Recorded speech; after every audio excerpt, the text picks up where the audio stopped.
Hello everyone, कैसे हैं आप। मैं श्वेता शर्मा आपका एक बार फिर से स्वागत करती हूँ आपके अपने यूट्यूब चैनल में। आज मैं बात करने वाली हूँ कुछ कमेंट्स और कुछ मैसेजेस के बारे में जो आपके द्वारा मुझे दिए गए थे। आप में से बहुत से लोगों ने पूछा कि बच्चों के लिए कोई ऐसी मेथड बताइए कि बच्चे इजी तरीके से सीख सकें और इसके अलावा बच्चे उस चीज़ को याद रख सकें जो भी टॉपिक वो पढ़ते हैं। देखिए, मेथड क्या होगी पढ़ाने की। तो छोटे बच्चों के लिए मेथड आप मेरी पुरानी वीडियोस को देख सकते हैं, वहाँ से आपको मिल सकता है। लेकिन बच्चा लॉन्ग टाइम तक उस चीज़ को याद रखे अपने टॉपिक को, उसके लिए आपको क्या करना है। देखिए, सबसे पहले तो आपको ये समझना होगा कि ऐसा कोई मैजिक तो है नहीं कि आप छड़ी घुमाएंगे और बच्चा सीख जाएगा। आपको अपना पूरा टाइम उसको देना होता है, उसको समझना होता है। देखिए, कुछ बच्चे बहुत इंटेलिजेंट होते हैं और कुछ बच्चे एवरेज होते हैं और कुछ बच्चे थोड़ा-सा और डाउन होते हैं।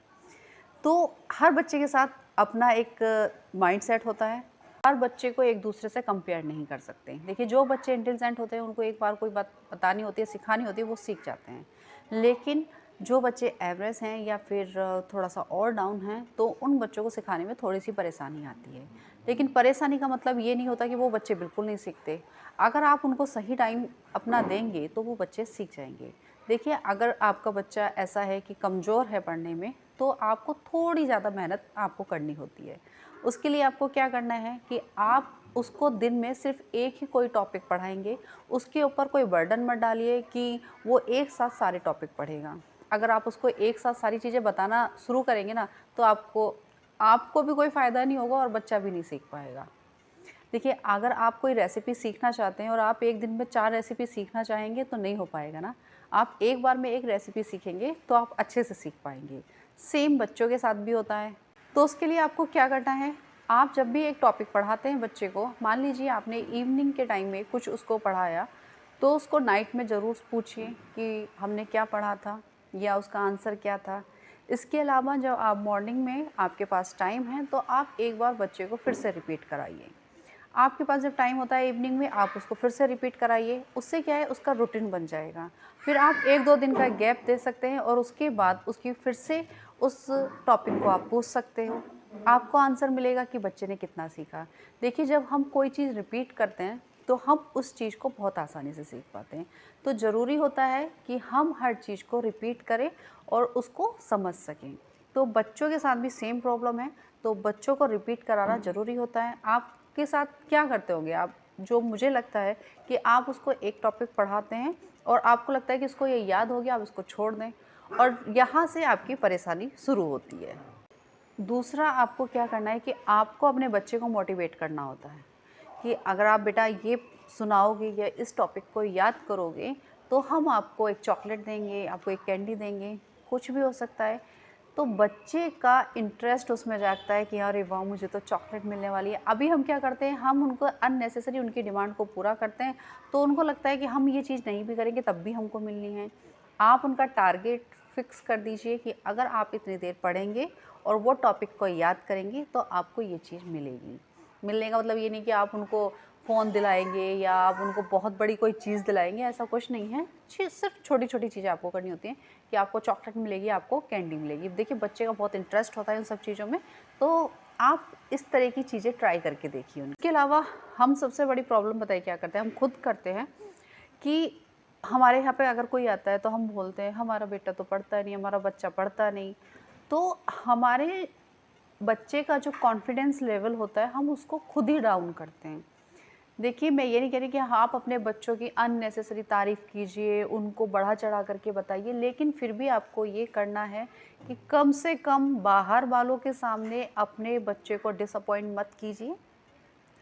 उनकी कुछ ख़राब आदतें होती हैं, बच्चा शैतानी ज़्यादा करता है या बच्चे सामान तोड़ता है, ये सब चीज़ें आपको दूसरों को नहीं बताना है। आप बोलिए हमारा बच्चा बहुत अच्छा है, बहुत अच्छे रिस्पेक्टली तरीके से रहता है, सबकी रिस्पेक्ट करता है। देखना, आपको पॉजिटिव रिज़ल्ट ज़रूर मिलेगा। आप अपने बच्चे के बिहेव में थोड़ा बहुत चेंज ज़रूर देखने को आपको मिलेगा। थोड़ा-थोड़ा चेंज होगा, तो वो आगे और अपने आप उत्साहित होगा। इससे क्या होगा, जब बच्चा अंदर से पॉजिटिव होगा तो उसका खुद का इंटरेस्ट पढ़ाई की ओर होगा। हम पढ़ाई से क्यों दूर भागते हैं? क्योंकि हमारे अंदर बहुत ज़्यादा नेगेटिव एनर्जी होती है और वो नेगेटिव एनर्जी हमको हर अच्छे काम को करने से रोकती है, और पढ़ना भी एक अच्छा काम होता है, तो इसलिए हम सबसे पहले पढ़ाई से भागते हैं। तो अपने बच्चों की हमेशा तारीफ़ कीजिए। अगर वो कुछ गलत करता है तो उसको समझाइए, उसको बताइए। हाँ, अगर ज़रूरी होता है, कई बार स्ट्रिक्ट होना भी बहुत ज़्यादा ज़रूरी होता है, क्योंकि सिर्फ प्यार करने से ज़िंदगी नहीं चलती। तो थोड़ा बहुत अगर आपको स्ट्रिक्ट होना पड़ता है तो स्ट्रिक्ट होइए, उनको समझाइए, बताइए, आपके बच्चे का बिहेव ज़रूर चेंज होगा। अब जब बच्चे का बिहेव चेंज होगा, उसके अंदर पॉजिटिव एनर्जी आएगी, तो वो उस पॉजिटिव एनर्जी को कहाँ लगाएगा? वो अपनी पॉजिटिव एनर्जी अपनी पढ़ाई में लगाएगा। जब उसके दिमाग के अंदर कोई फिजूल बातें नहीं होंगी तो वो उसका दिमाग कॉन्सेंट्रेट होगा सिर्फ पढ़ाई की ओर, और जब वो पढ़ेगा उसको बहुत अच्छे से याद रख पाएगा। तो हमें छोटी छोटी चीज़ें करनी है, और देखना आपके बच्चे के पढ़ाई का जो बिहेव है वो ज़रूर चेंज होगा। इसके अलावा सबसे पहले समझिए कि आपके बच्चे का खुद का इंटरेस्ट किस चीज़ में है। ये जो सब चीज़ें हैं, थोड़ा-सा सब अलग-अलग रास्ते हैं। बच्चे के बिहेव, उसके इंटरेस्ट को समझिए, और उसके बाद ही डिसाइड कीजिए कि हमें सही प्रेशर कहाँ देना है और कहाँ नहीं देना है। रही कि बच्चों का इंटरेस्ट पढ़ाई में किस तरह से लाना है। इसके अलावा सभी स्कूलों में छुट्टियां हो चुकी हैं और बच्चे अभी घर पर हैं। कुछ बच्चे घूमने भी जाएंगे, लेकिन कुछ बच्चे घर पर रहेंगे। कुछ बच्चे समर कैंप ज्वाइन करेंगे, लेकिन हर किसी के पास वो फैसिलिटी नहीं होती। तो आपका बच्चा क्या करेगा? शैतानी करेगा। अभी कुछ स्कूलों में फैसिलिटी होती है कि वो समर वेकेशन के लिए कुछ होमवर्क दे देते हैं, लेकिन ज़्यादातर स्कूल में नहीं होती, अभी भी ये फैसिलिटी नहीं है। तो उसके लिए भी मैं एक सॉल्यूशन लेके आई हूँ। 1 महीने की छुट्टी है और 1 महीने तक मैं रखूँगी आपके बच्चों को बहुत बिज़ी। मैं उनका शेड्यूल बताऊँगी कि आप उनको किस तरह से बिज़ी रखेंगे पूरा दिन, कि वो शैतानी कम करें। देखिए, शैतानी करने से तो आप नहीं रोक सकते ना, शैतानी तो वो करेंगे, वो उनका जन्मसिद्ध अधिकार है।